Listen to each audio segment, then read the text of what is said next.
Hello বন্ধুরা, কেমন আছো তোমরা সবাই? আজ সানডে মানেই মাছ বা মাটন। মাটন যেহেতু ডক্টর খেতে বারণ করেছে, চলো আজ একটা অনুষ্ঠান বাড়ির মতো দুর্দান্ত কালিয়া বানাই।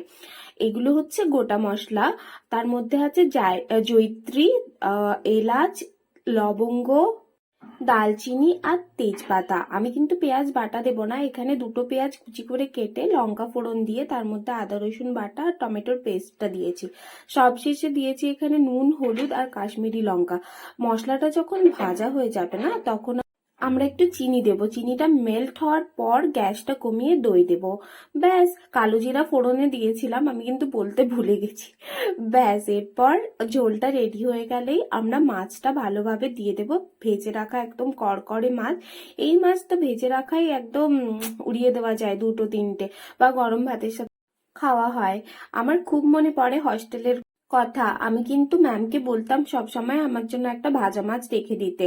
যাই হোক, আমাদের কালিয়াটা রেডি। তোমরা কে কে কাতলা মাছের কালিয়া খেতে ভালোবাসো আমাকে কিন্তু কমেন্টে জানিও। দেখা হচ্ছে পরের ব্লগে। টাটা।